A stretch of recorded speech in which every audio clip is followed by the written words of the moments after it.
Magandang araw po mga giliw naming tagapakinig.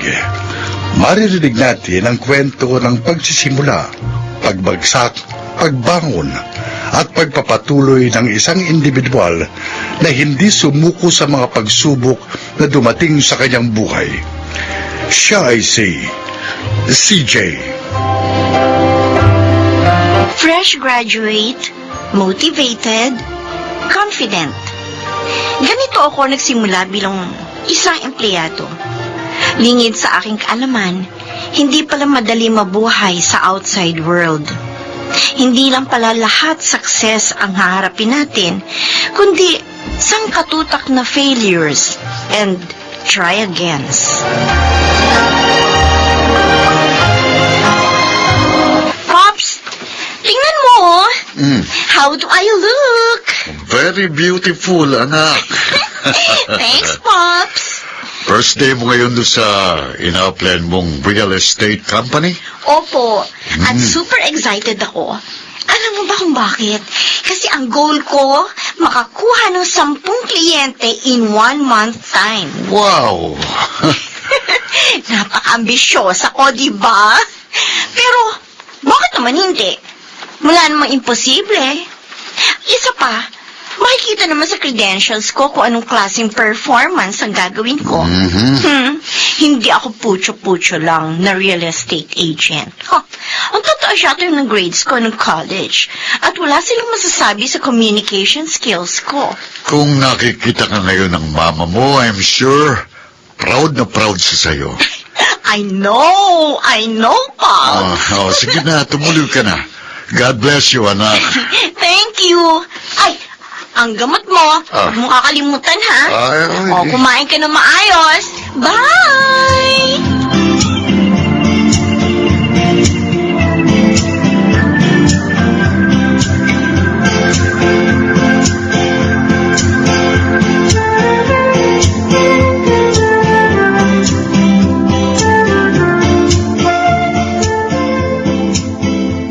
Hi, Miss Trina. Hi, CJ. Kamusta? Balita ko, marami kang na-meet na client sa first few weeks mo. Yes, and I'm so happy. So, ilan sa tingin mong kukuha ng property? Well, I think 50% of them. Wow! Excited nga ako. May constant ako nakakausap ngayon. 3 sila. Tapos maraming mga tanong, kaya I'm positive na in 1 month time, marireach ko ang quota natin. That's good. Alam mo ba, nung nagsimula ako, isa lang ang nabenta ko sa loob ng 1 taon. Oh, isa? Oo. Kaya masaya ako sa sinabi mong yan. Ibig sabihin, maganda ang simula mo. Talaga? Oh, thank you, Miss Trina. Sisipagan ko pa.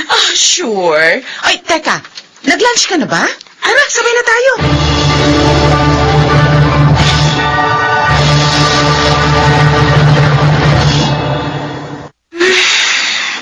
Kala ko naman okay na.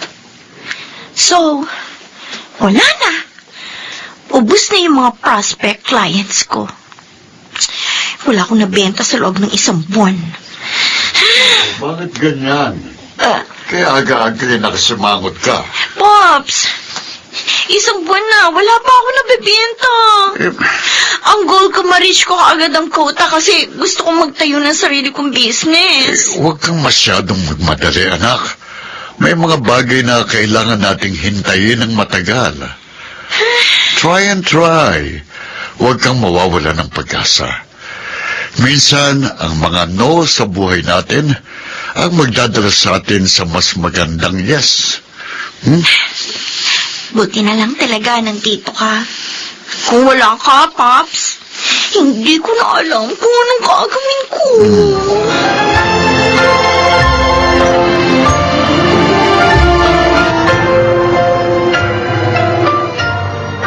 Talaga? Kukuha raw siya? Yes, Miss Trina. Gusto lang niyang makita yung property, kaya lang may isa pa ako imimit ngayon eh. Hindi ko alam kung paano ko pagsasabayin to. Gusto mo ng tulong? Okay lang ba sa'yo? Oo naman. Oh, sige. pwede bang ikaw na lang makipagkita dito sa kakausapin ko mamayang 3 o'clock? Ganito na lang.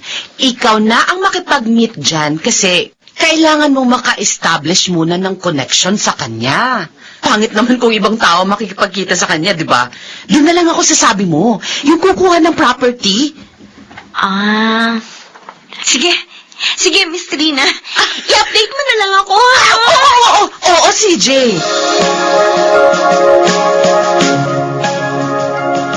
Congrats, Trina. Pangalawa mo na itong first semester, ha? Ay, thank you, Miss Agnes. Miss Trina? CJ? Client ko yun. Bakit mo sinulot? Wait, teka, ano ito? Excuse me? Sinulot? Ilang buwan kong kinausap at kinumbinsi ang client na yon para lang kumuha ng property sa atin. Pagkatapos, sinulot mo lang? Excuse me, CJ. Ako ang nakipagkita sa kanya. Ako ang nag-close ng deal at hindi ikaw. Dahil nag-volunteer ka na ikaw muna ang makikipagkita dahil sabay ang appointments ko that time. Well, sa business na to, bawal ang tatanga-tanga. Eh, paano kung ibang agent from different company ang nakiusap sa'yo? Ano, ibibigay mo ba yung kliyente mo? Kung mahalaga sa'yo yun, hahatiin mo ang katawan mo. Kung kinakailangan, maklose mo lang ang deal. Diba, Miss Agnes? Manggagancho ka. Oh, ano sinabi mo? Okay. Tama na, ha? CJ, Trina, Oh, tumigil na kayo. CJ, sumunod ka sa akin. Kakausapin kita.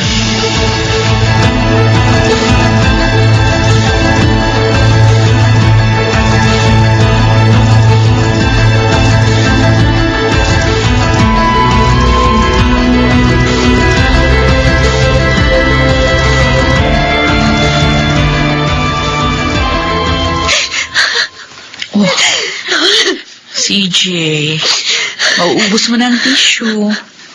Wala ka bang balak tumigil sa pag-iyak? I'm sorry. I'm sorry, Miss Agnes. Ang sama-sama kasi ng loob ko. Pinaghirapan at pinagtrabahuan ko yon ng ilang buwan. Tapos napunta lang sa wala. Napaka-inosente mo pa sa mundo. Ang bilis mong magtiwala. Pero okay lang yun, naiintindihan kita. Kasi tulad mo rin ako noon. Kasi akala natin kapag gumraduate na tayo sa college, mas magiging maayos ng buhay. Mas magiging madali na ang lahat. Wala ng grades na kailangang i-maintain. But, CJ, life is a war. Hindi tayo namamasyal lang sa park.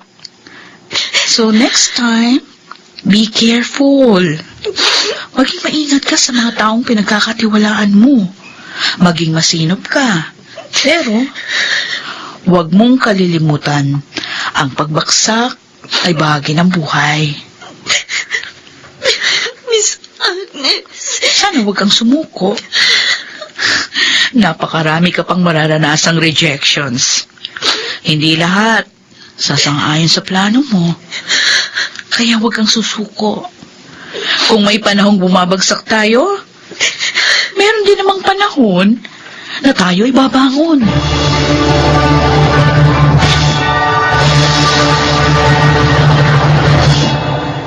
Kumusta, sir? Nagustuhan niyo po ba itong design ng bahay at location? Oo, CJ. Maganda. Kasing ganda mo. Mabuti naman po. Nagustuhan ninyo. Sige. Kukunin ko na to. Talaga po? Oo. Ay, sige, sir. I-ready ko na yung mga papers. Okay, dali mo rito mga papers. Nagpa-reserve na ako dyan. Pero dapat maligo ka muna bago ka pumunta dyan, ha? Okay, bye. See you. Hotel? Bastos! Hoy! Mr. Madrid! Yes? Real estate agent ako, hindi ako pokpok, ha? Ganyan mo bang tingnan ng mga babae? Ha? Sexual object? Alam mo, mas madali kasing ibenta ang katawan kaysa sa bahay. Kaya mula ngayon, dapat mag-isip... Hetong Sinampal isa mo pa! ako. Bastos! Walang respeto!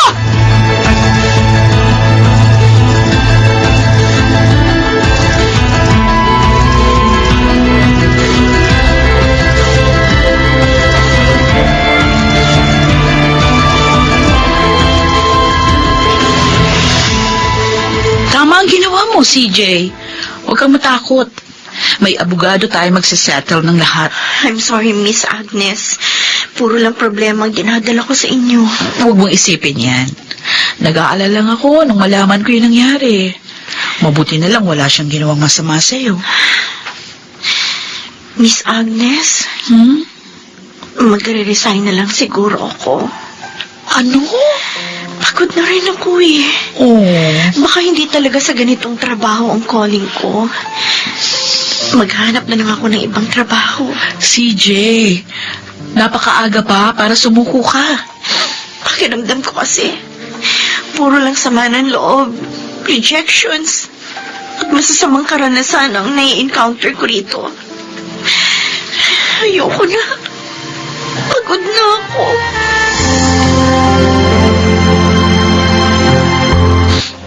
Oh, kumain ka muna. Ayoko. Ayokong kumain. Gusto ko lang umiyak ng umiyak. Madidehydrate ka kapag umiyak ka ng umiyak, tapos hindi ka umiinom ng tubig at kumakain. Baka mamaya niyan, makita kitang naninigas na rito. Popsi naman eh. Totoo nga. Bakit naman kasi ang hirap magtrabaho? Ang saya-saya ko nung unang araw ko kasi akala ko ang dali lang magtrabaho. Ganito pala. Lahat kailangan paghirapan. Kapag hindi ka nagtrabaho ng maayos, wala kang sweldo. Hindi ka makakabili ng mga kailangan mo. Kala ko noon kapag may trabaho na ako, kikita na ako ng pera. Tapos pwede ko nang gawin lahat ng gusto ko. Magbakasyon, mag-shopping, humilata kapag gusto ko. Pero ngayon, wala na ako ibang ginawa kundi magtrabaho. Tapos wala naman ako na ibebenta. Ayoko na. Sige lang anak, take your time. Huwag mong pilitin ang sarili mo kung nahihirapan ka na. Pero sana, kumain ka pa rin kasi natitiyak kung darating ang panahon na gugustuhin mong bumangon uli at magpatuloy. Kilala kita, CJ. Hindi ka basta-basta sumusuko sa laban.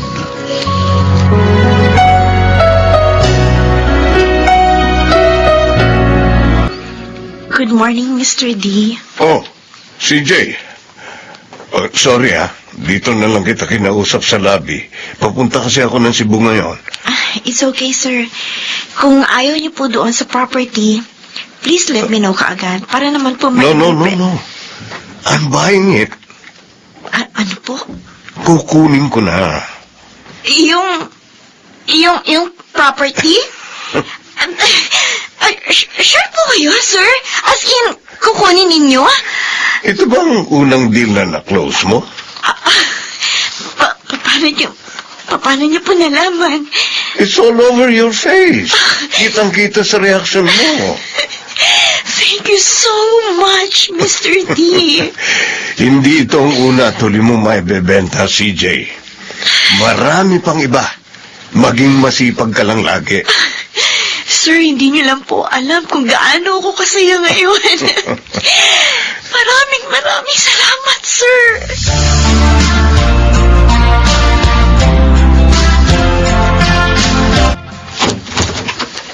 Pops!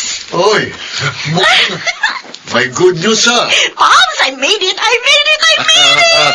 Congrats anak. Napakagaling mo. Saya-saya ko talaga ngayon.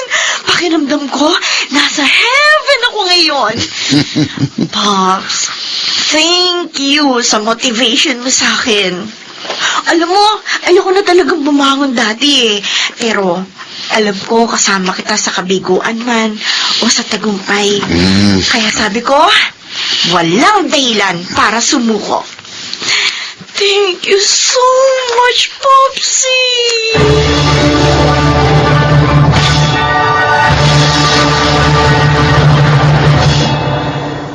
Tama nga si Mr. D.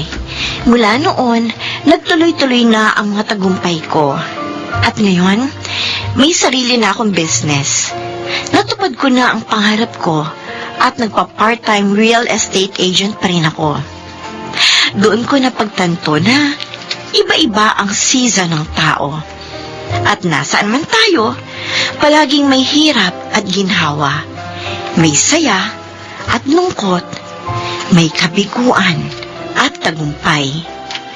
Ganun pa man, sana makita natin lahat ng mga pinagdaraanan natin ay bahagi ng ating makulay na karanasan. Ako po, si CJ, at ito ang aking buhay.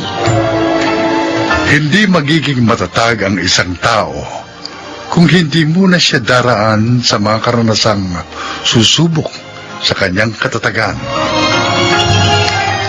Mga nagsiganap: Phil Cruz, Jeneline de la Cruz, Maynard Landicho, Rosana Villegas, Janelle Benamin, at Chiquit del Carmen Amor sa papel na CJ. Naglapat ng angkop na tunog Jelly Mutia, sa musika Buboy Salonga, supervisyong teknikal Eric Lucero at Bong Buyar, creative consultant Phil Cruz, production assistant Anching Cruz, sumulat ng ating kasaysayan Rita Labanon, sa direksyon June Martin Ligaspi at Maynard Landicho Jr. Ito ang aking buhay.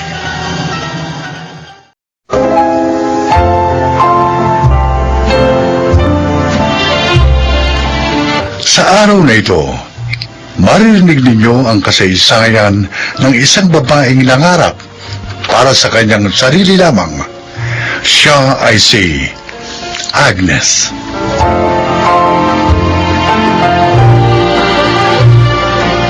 Lumaki ako sa simpleng buhay.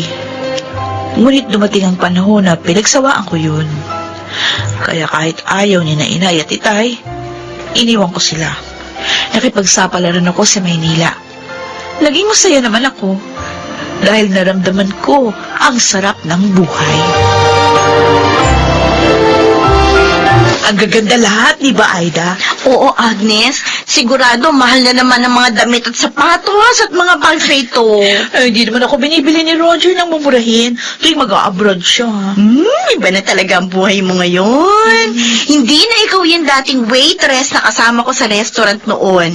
Ngayon, nakatira ka na sa magandang apartment na may kumpletong kasangkapan. Sagana sa mga magagandang damit at alahas. At may kotse at savings na rin.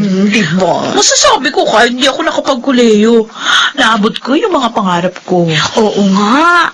Sa loob ng 3 taon, naabot mo lahat. Eh, paano? Matalino kasi ako. Kaya ikaw, Mm. dapat yun din yung gawin mo. Para makaalis ka na sa restaurant. At ikaw naman ang pagsilbihan. Wala na ako doon, Agnes. Ha? Natapos ko na kasi yung dressmaking. Kaya tumatanggap na lang ako ng tahiin doon sa inuupahan kong bahay. Masaya ka na ng ganon? Eh, oo naman. Dahil kahit paano, may natapos na ako. At wala nang lalaking magcha-chancing sa akin ngayon. Pero may isa pa akong pangarap na gusto kong gawin. At ginagahandaan ko na yun.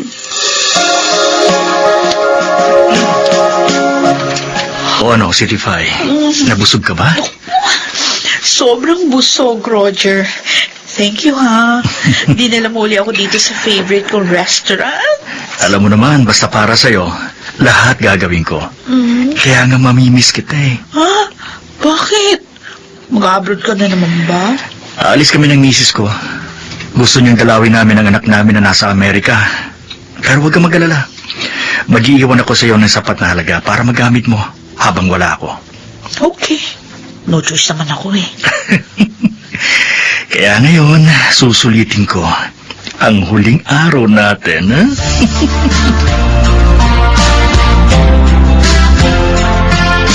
Aida, pasensya ka na sa abala, ha? Ano ka ba? Kaibigan kita eh.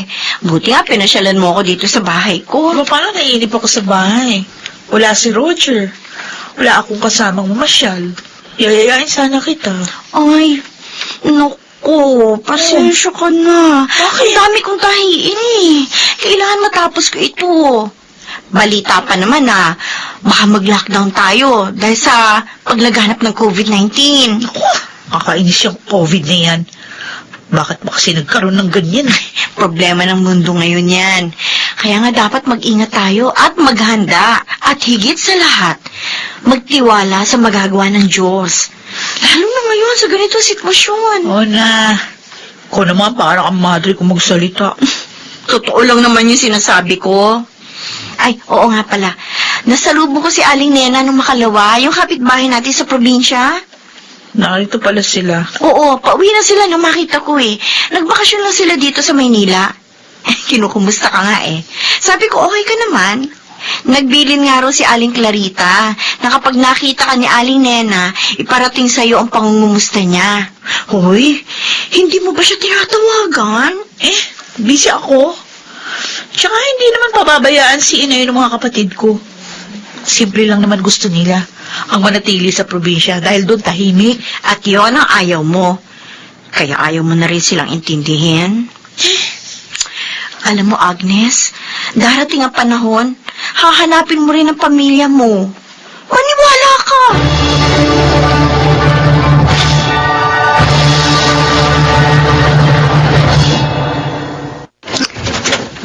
Magandang hapon po, Aling Clarita.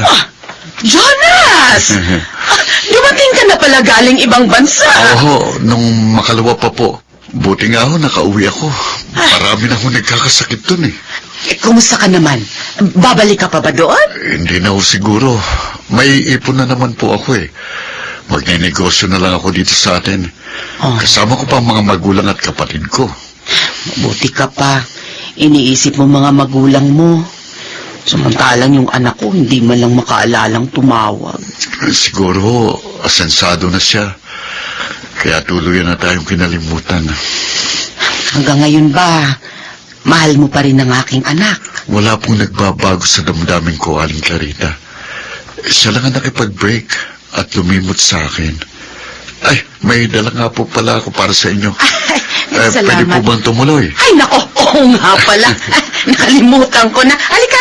Tuloy ka. Dito tayo sa loob magkwentuhan.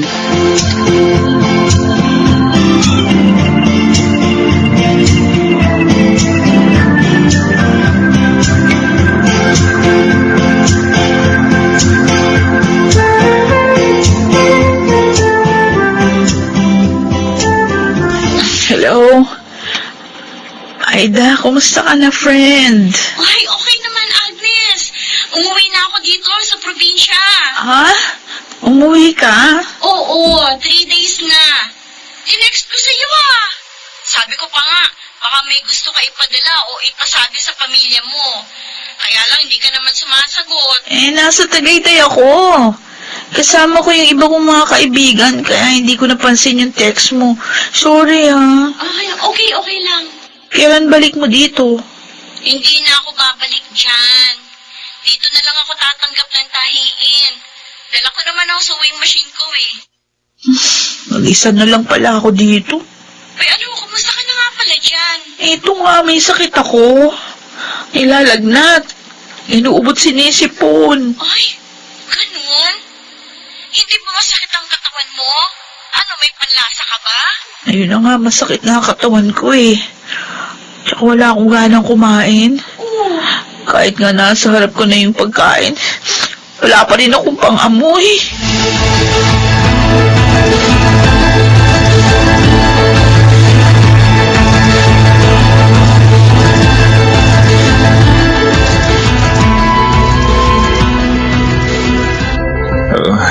Pareho lang tayong nasa hospital ngayon, Agnes. Ibig mo sabihin, meron ka rin COVID? Oo, mabuti na nga lang. Hindi ko nahawa ang pamilya ko. Ay, ano ba yan?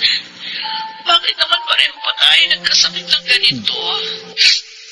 Paano ako ngayon? Yung mga pangangailangan ko. Gawan mo na lang muna ng paraan. Bentang mo yung sasakyan mo. Dali namang ibalik yan kapag nakauwi na ako dyan.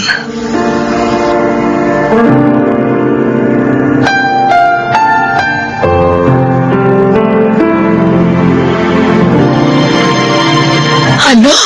Nasa ospital ang anak ko dahil may COVID. Opo, Ani Clarita. Nakakatawagan ko siya, kaya alam ko po yung mga nangyayari sa kanya. Ay, kawawa naman siya. Hindi ko man lang siya madalaw at maalagaan. Bawal ho talagang dalawin ng mga may ganong sakit eh. Maaari mo bang ibigay sa akin ang number niya? Para naman makausap ko ang aking si Agnes. Hindi po niya binigay sa inyo bago niyang number? Hindi eh. Kaya nga, halos 2 taon ko na rin siyang hindi nakakausap. Ay, ang kaibigan ko, nalunod sa kaginhawang tinatamasa niya. Kaya pati kayo, kinalimutan.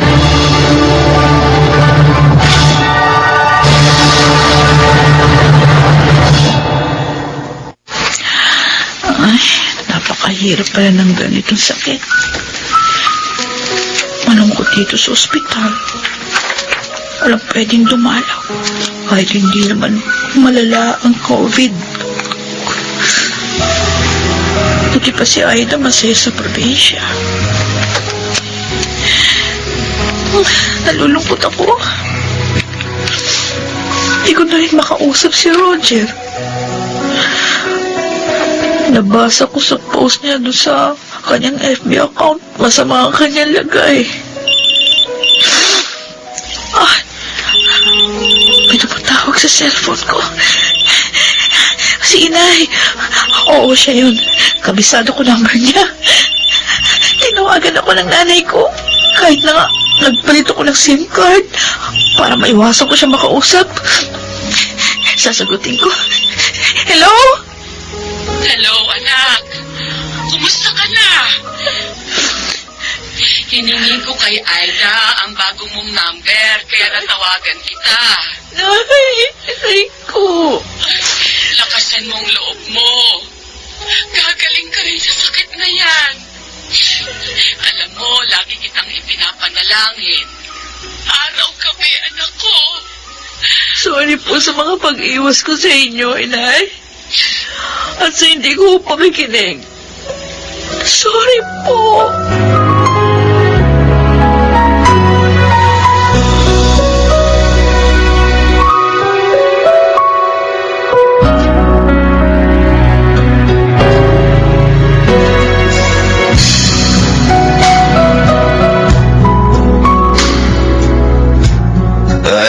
Natutuwa ako't gumaling ka na sa COVID, Agnes, kahit na nga mababakante na ang bahay ko dahil uuwi ka na sa probinsya ninyo.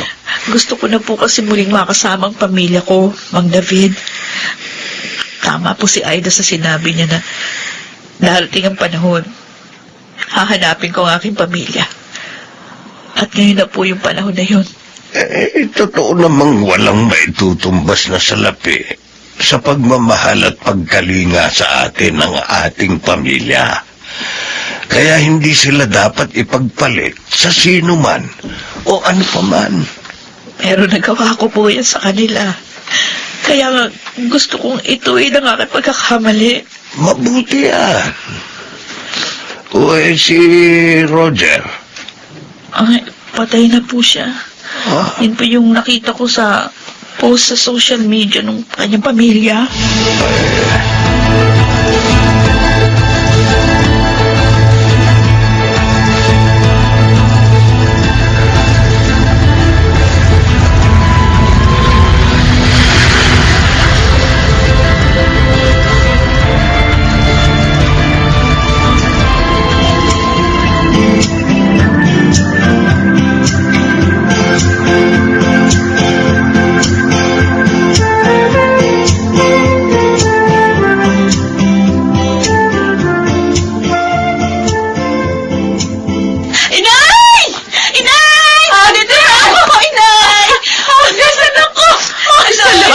Salamat at bumalik ka na, anak. Ay, patawad po sa mga kasalanan ko. Di ba sabi ko sa'yo nung magkausap tayo sa cellphone, kalimutan na natin yun. Ang importante, nagbalik ka na. Opo, at hindi na po ako aalis pa. Hindi na.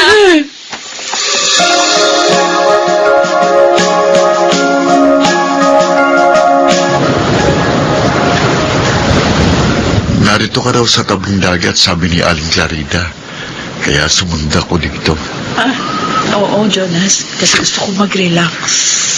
Sabi ng nanay mo, hindi ka na raw aalis pa. Oo. Kasi napatunayan ko na hindi pala sapat na maabot mo yung pangarap mo nang wala ang iyong pamilya. Kaya nagpasya ako na magbagong buhay na. Agnes, pwede mo ba uli akong bigyan ng bahagi sa buhay mo? Marumi na ako, Jonas. Oo, waitress lang ako nung una, pero ginamit ko yung sarili ko para makuha yung mga gusto ko. Agnes, handa akong kalimutan ng lahat ng yun at samahan ka sa iyong pagbabagong buhay.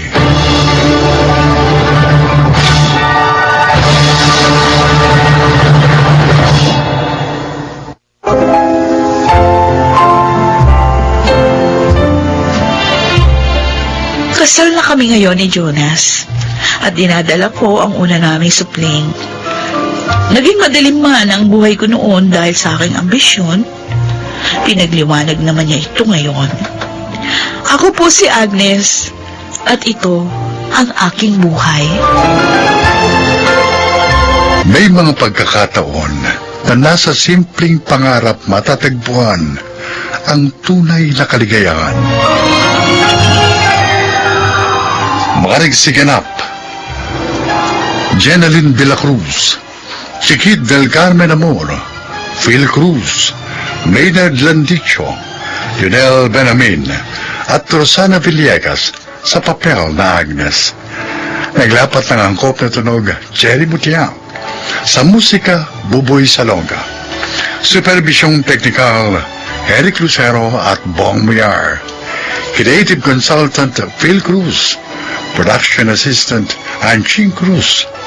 Ito'y mula sa panulat ni Selma Corporal Alcantara. Sa direksyon, June Martin Ligaspe at Maynard Landicho Jr. Ito ang aking buhay.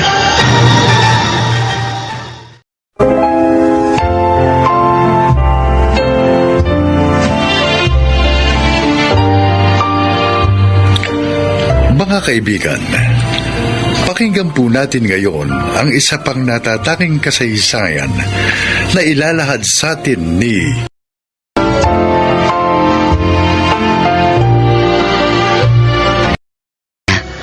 Kung bakit? Nawili akong iasa ang buhay namin sa sugal. Samantalang ang aking mga anak, buhay na magulo rin ang kinasanayan. Lumaki silang kakambal na ang mga basag ulo.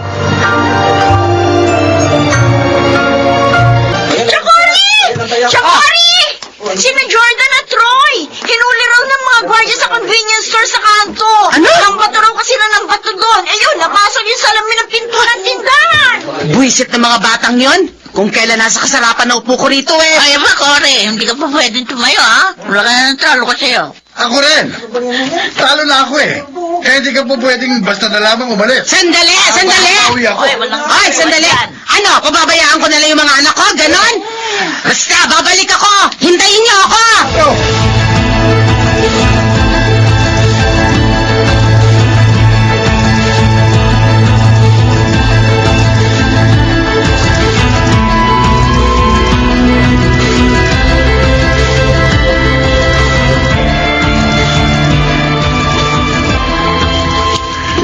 Nagkakagulo na naman sa may kanto kanina nang madaan ako.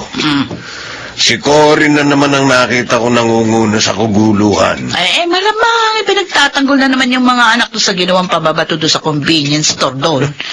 Ayaw nga araw kasing pakawalan ng gwardiya ng tindahan yung mga bata. Natural. Kung nakadamage ba sila ng property ng tindahan talagang pagbabayarin sila. Alangan namang hindi sila kasuhan sa pambabatong ginawa nila. Kung bakit naman kasi, nagsila kayong walang kinikilalang katwiran ng mga batang yon. Naging mga sutil. O, paano nga kinukonsinti ni Cory? Mabuti na mabuti kung palaging pambabato lang ang magiging problema niya sa mga anak niya. O paano kung pagdating ng araw, mas mabigat na gulo na ang pasukin nila? Kuya! Ano yan? Bakit basag ang uso mo? Sino bang may gawa niya sa'yo? Nagkape ko na kami ni Cesar Bulag. Ano? Naunahan niya ako eh. Tapos, sabay takbo ng duwag. Resma ka natin! Sige, ikutan natin sa kabilang kalsada. Kaya, nandun lang yung sa paligid. Doon lang naglalagay yung hayop na yun eh. O sige, kukunin ko lang matalas ko, kuya, ha? Dali mo, Oo! para malagyan na natin ng gripo sa tagiliran yung mayabang na bulag na yun.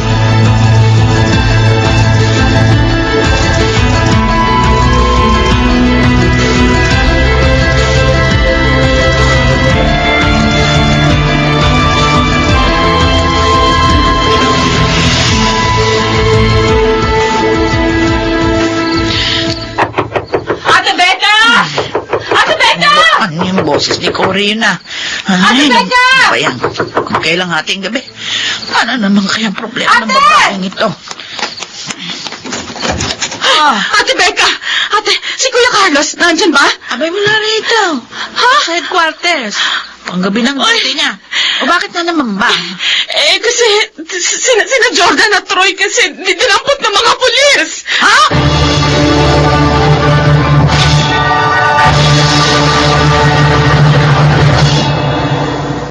Ang problema nga po, inay, kitang-kita sa CCTV na talagang pinagtulungan bugbugin ni na Jordan at Troy si Cesar Bulag. Si Troy po ang may hawak ng patalim, kaya may matibay na ebidensya laban sa kanya. Ayaw magsitigil eh. Akala mo may siyam na buhay mga yun. Parang pusa. Ay, ang hilig sa away. Ang nakakainis, damay pa tayo sa mga kabusita nila. Ang tanong, kumusta naman yung sinaksak ni Troy? Nagpapagaling pa raw po sa ospital. Ang balita, hindi naman daw po malala ang tama. Kitang-kita rin po kasi sa CCTV na mahusay umilag si Cesar Bulag Eh, eh. siguradong makukulong pa rin sila. O pwede ba namang hindi magdemanda yung naagrabyado nila na ospital? Kahit pa haragan yung nakaaway nila, maliwanag na sila yung nanugod at nanakit. Pinagplanuhan nila magkapatid yung pag-atake doon sa tao. Alam niyo, Nay, naiiyak po ako sa mga nakikita kong nangyayari sa mga pinsan ko eh. Kung sumabay lang po sila sa akin na nag-aral ng maayos, tiyak na may maganda na rin po silang trabaho ngayon tulad ko. Uy, sino bang hindi nalulungkot doon sa sinapit ng mga anak ng tiyang Cory mo? Ay, lalo na ako. Kadugo ko sila. Eh, anong magagawa natin kung ayaw nila ng tahimik na buhay?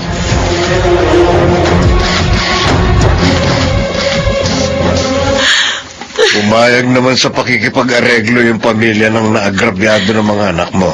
Kuya, Pero dahil na-inquest na sila at nasampahan na rin ng kasong frustrated murder, sa korte na kayo magkakaayos. pero nakakulong pa rin ang mga anak ko. Pwede mo naman silang piyansahan para pansamantalang makalaya. Kanino ko na naman kaya isasangla yung isang kwartong paupahan namin para lang mailabas ko sila sa kulungan. Naisangla ko na kasi yung isang kwarto dahil sa kaso ng pagnanakaw ng gulong ng kotse ni Troy nung nakaraan. Talagang maisasanla mo ng buo yung bahay na naiwan ng asawa mong namatay. Dahil sa tigas ng tuktok ng mga anak mo. May pinagpapatong-patong na lang nila mga kaso nila. Dapat dyan sa mga anak mo, ibartolina eh.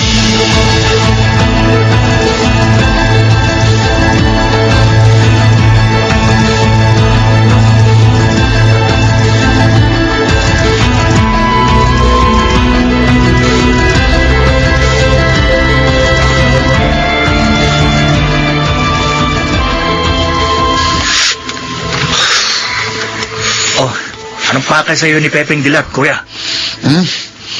Basura. Hmm? May mga pinadideliver sa akin na basura. Huwag mong sabihin tumanggi ka. Pagkakapirahan yun. Ito nga oh. Kinuha kong lahat. Eh, yung bayad. Yun lang. Kapag na-deliver na raw lahat ito sa tao, Anak na, uy naman dapat naniguro ka. kapag hindi sa tumupad sa kasunduan, di bigyan natin ng leksyon.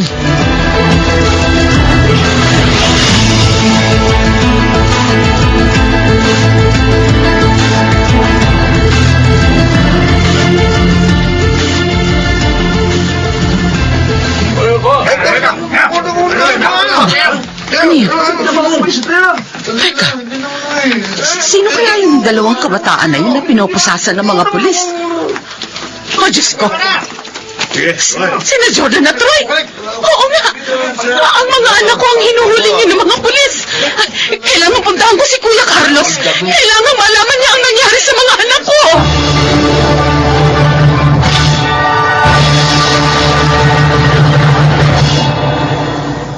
Hindi ko pwedeng tulungan ang mga anak ni Cory sa presinto, gaya ng gusto niya mangyari. Possession of illegal drugs ang kaso ng mga anak niya. Mabigat yun, lalo na marami-rami palang gramo na ang nakuha sa bulsa ng magkapatid. Yun na nga ang sabi ko sa kanya nung sumugod siya rito kaninang madaling araw.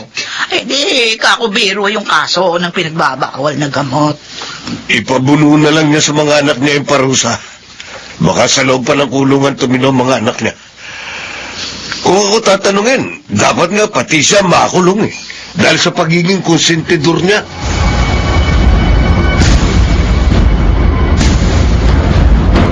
O anong sabi ko sa'yo noon, Cory? Total ka ako. May nakukolekta ka naman buwan-buwan sa mga paupahan ninyong mga kwarto. Ayusin mo ang mga buhay ng anak mo. Pag-aralin mo. Gabayan. Anong ginawa mo? Nagsugal ka ng nagsugal. Ate, ayaw nga nilang mag-aral. Ano magagawa ko? Pwede ngayon, sumusuka ka ng pera para lang mapagtakpan yung mga kaso nila. Kung may isusuka ka pa nga, gaya na yan. Bawal na gamot ang kaso. O isa ka kukuha ng 100,000 imumulta sa kanila, oh. Magsisiman ako ngayon. May mangyayari pa ba, ate? Kasi naman masyadong matigas yung mga pangatwiran mo. Ayaw na ayaw mo na pagsasabihan ka sa mga ugali ng mga anak mo. Ate naman. Ayaw mo ituwid ng buhay niyong palpak. Hanggang kailan niyo pangangatawanan yung mga maling nakasanayan niyo? Ikaw, Cory, hanggang kailan, ha? Hanggang kailan?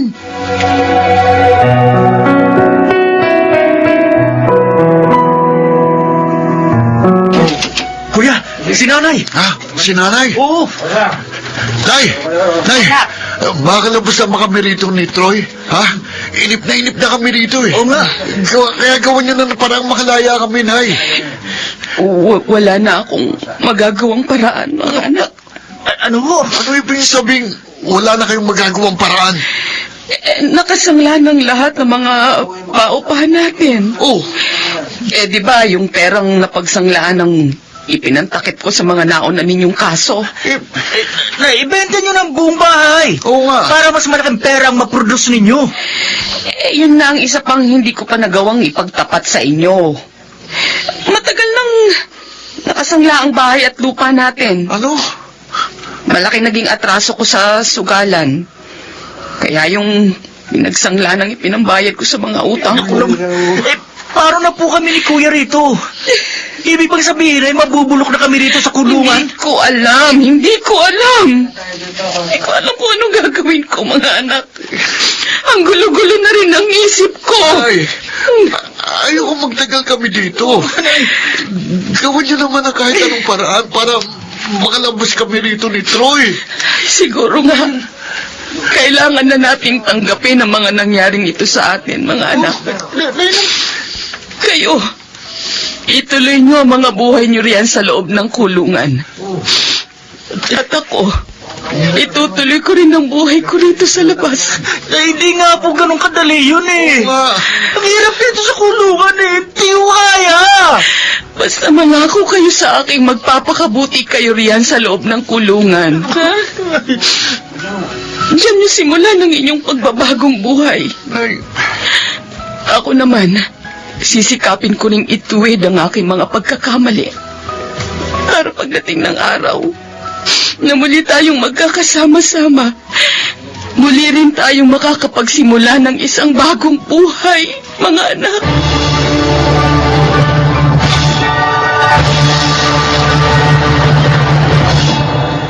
Sa mga maling desisyon ko sa buhay, sa bawat maling landas na tinahak ko, kung bakit maliwanag na nakikita ko na ang mga maling resultang inihatid ng mga yun sa buhay naming mag-iina.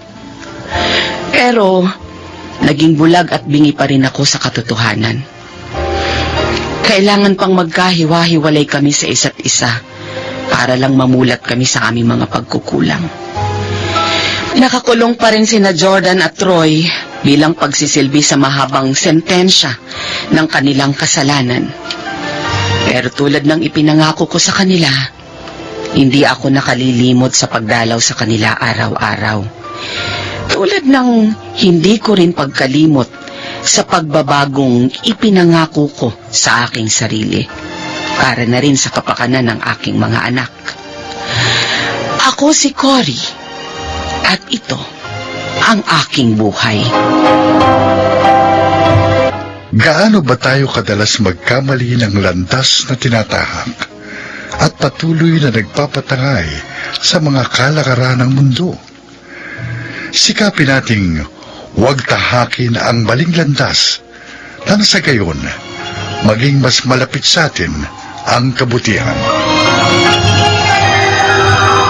Mga nagsiganap: Rosana Villegas, Chiquit del Carmen Amor, Phil Cruz, Maynard Landicho, Junel Benamin at Jenaline de la Cruz sa papel na Cory.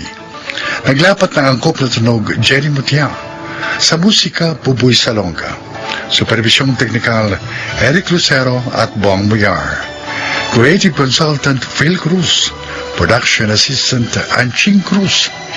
Ito'y mula sa panulat ni Sel Barlam. Sa direksyon, June Martin Ligaspi at Maynard Landicho Jr. Ito ang aking buhay.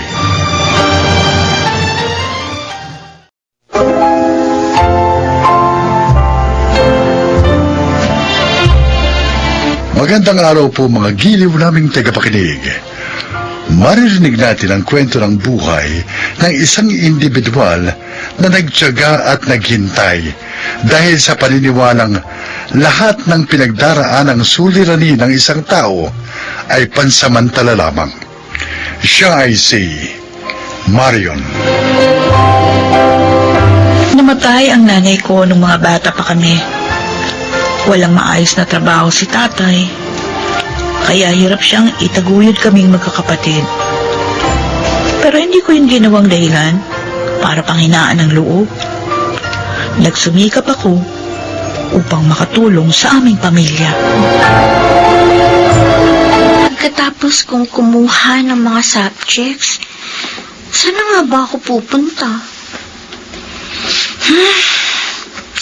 Ang lawak naman kasi nitong school na ito eh. Buti pa magtanong ako dun sa nakaupong lalaki. Excuse me po. Magtatanong lang po sana ako kung saan Nag-enroll ka ba? Paano niyo po nalaman? Kung may tanong ka about enrollment at sa iba pang mga proseso rito, doon ka pumunta sa Dean's Office. Hanapin mo si Marion. Matutulungan ka nun. Marion? Sino po siya?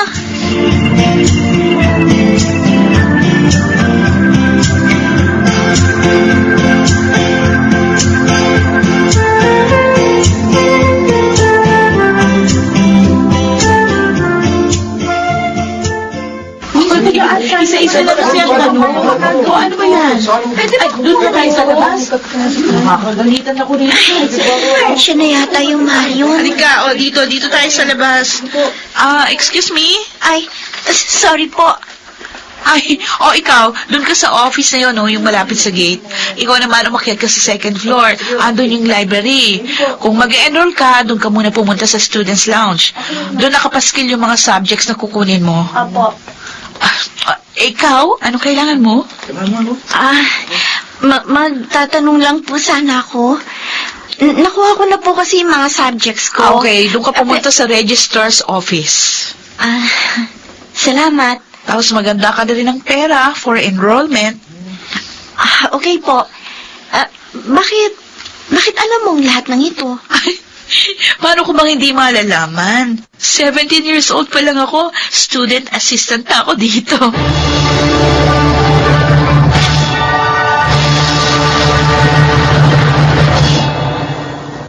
Marian, Alam ko na po, Tay. Hindi pa ako makakakuha ng maraming subjects ngayon kasi kulang yung pan-tuition ko. Okay lang po yun. pasensya ka na. Anak, 6 na taong ka na sa kolehiyo dahil paunti-unti ang kuha mo ng mga subject. Ayos lang ho yun, Tay. Nag-enjoy naman ako. Isa pa, kahit papano, meron akong kinakita sa pagiging student assistant, kaya okay lang. Hindi ka ba naiilang? Bakit naman po ako maiilang? Ang mga kaklase mo, mas bata pa sa'yo. Ay, naku, Tay. Sa kolehiyo, may mga nag-aaral, may asawa na, may apo na. Kaya age doesn't matter. Salamat sa pangunawa mo. Wala naman po akong ibang pwedeng gawin kundi unawain ang sitwasyon natin. Hindi ko naman pwedeng ipilit yung gusto ko. Hayaan mo, Tay. Nakakapagtapos din ako. Soon.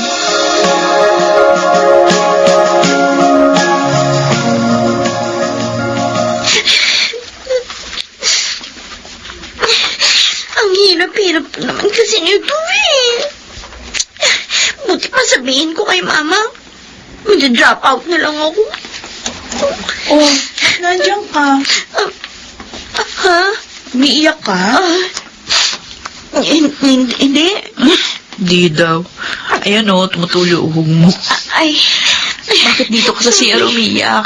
Umuwi ka doon sa bahay niyo para malaman ng mga magulang mo yung pinagdaraanan mo. magsasabi naman ako sa kanila mamaya eh. Hindi naman sana kikialam ako, no? Bakit ka umiiyak? Nakakaisang buwan na kasi ako eh.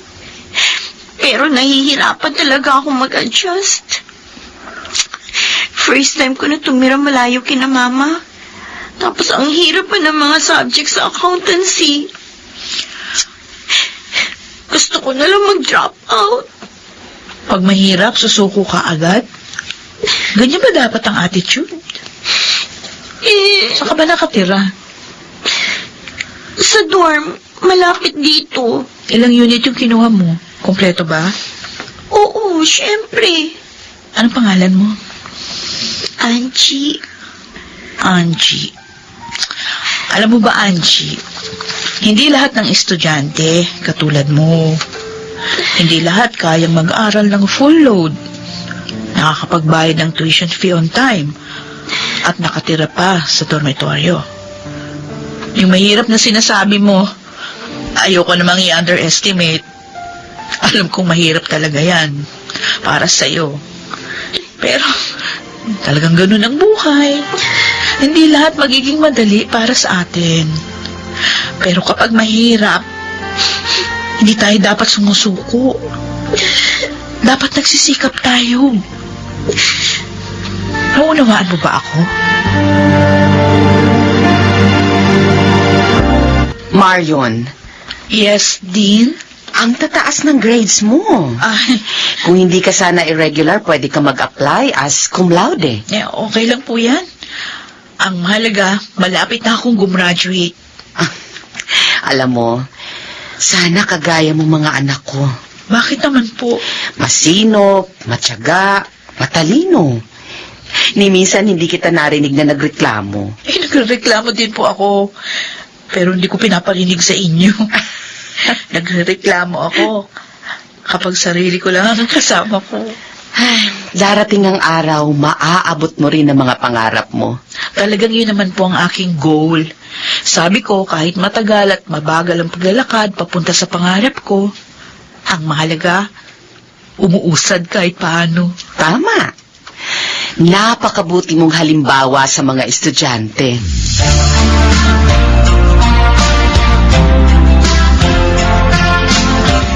Salamat po. Teka, parang kilala ko ito. Prince? Uy, Marion? Andito ka pa rin? Hindi, imagination mo lang talaga ako. Ano, kumusta ka na? Anong ginagawa mo rito? Kumuha ko ng TOR. Requirement dun sa ina-applyan kong panibagong trabaho. Wow, second job mo? Oo, pinalad na makapasok sa gobyerno. Oo, congrats. Ikaw, kailan ka gagraduate? Malay mo, this year na. Talaga? Oo, bahala na kung kailan. Ikaw na lang sa batch natin ang naiwan dito eh. Yung iba may asawa na, may anak na. Ikaw, estudyante pa rin. Ayaw mo yatang mahirapan eh. Mas mahirap ang buhay kapag hindi na estudyante. Kahit saang stage of life ka makarating, palaging mahirap. Talagang hindi ka pa rin nagbabago. The ever-positive student of the year. Alam nga namang maglupasayo ako dito. Hindi naman makakatulong. Mas mabuti pang unawain na lang natin ang sitwasyon.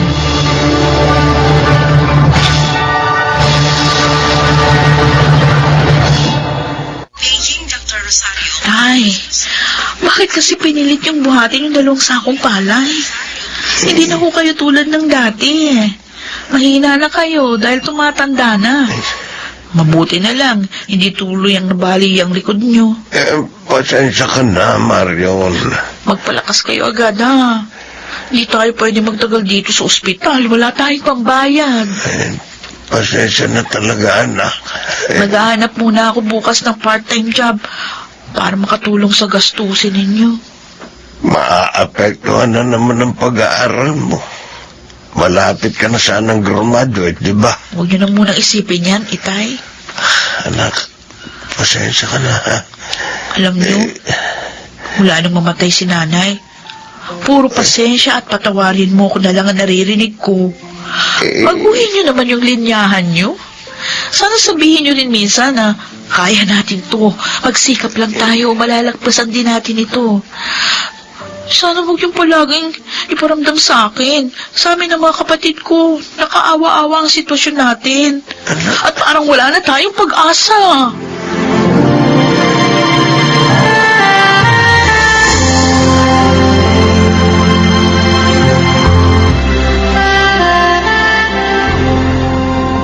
Titigil ka? Pasensya na po, Dean. Marion, konti na lang makakagraduate ka na. Pansamantala lang naman po, kapag nakabawi na kami sa mga ginastos dun sa pagpapa-ospital kay tatay, babalik ako sa pag-aaral. Marion, Pasensya na ho. wala kang kasalanan sa akin. Huwag kang humingi ng pasensya. Isa pa, kung nabibigatan ka na, pwede mo namang ibahagi ang pinapasan mo para kahit papano gumaan. Huwag mong sarilinin ng lahat.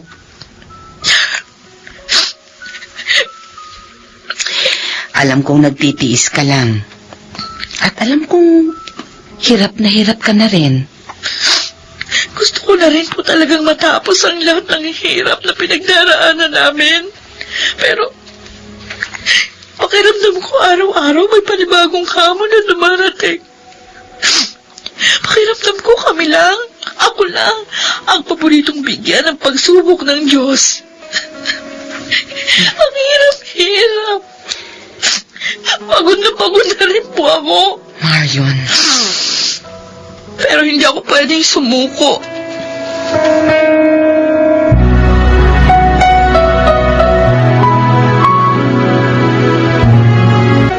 Welcome back, Marion.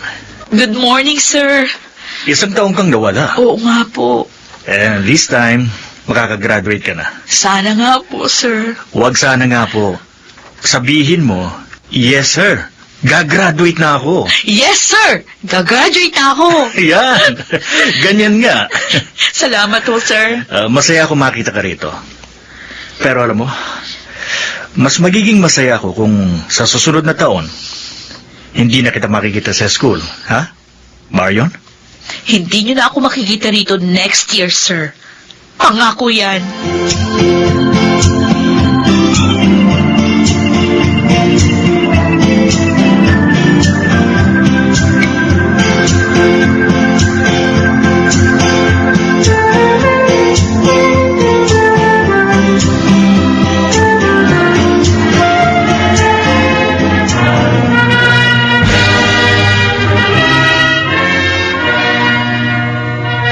tay.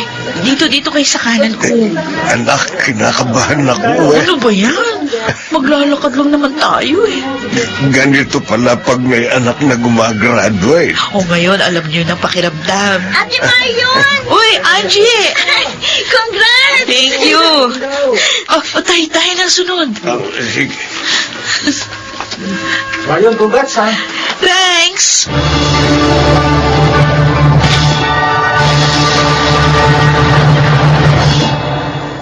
Halos 8 taon bago ako nakapagtapos ng kolehiyo. Pero ngayong binabalikan kong lahat, parang ang bilis lang ng 8 taon na yun. Sa mga panahong yun, mas nahubog ang aking pagkatao. Dahil sa pinagdaanan kong yun, mas naging matatag ako at mas natutuhan ko kung paano magsumikap sa kapila ng mga pagsubok. Ako po si Marion at ito ang aking buhay. Mga nagsiganap, si Kid del Carmen Amor, Jenaline de la Cruz, Lionel Benamin, Phil Cruz, Maynard Landicho Jr., at Rosana Villegas sa papel na Marion. Naglapat ng angkop na tunog Jerry Mutia, sa musika Buboy Salonga. Supervisyong teknikal Eric Lucero at Bong Biar. Creative Consultant Phil Cruz. Production Assistant Anching Cruz. Ito'y mula sa panulat ni Rita Labanong. Sa direksyon June Martin Ligaspe at Maynard Landicho Jr. Ito ang aking buhay.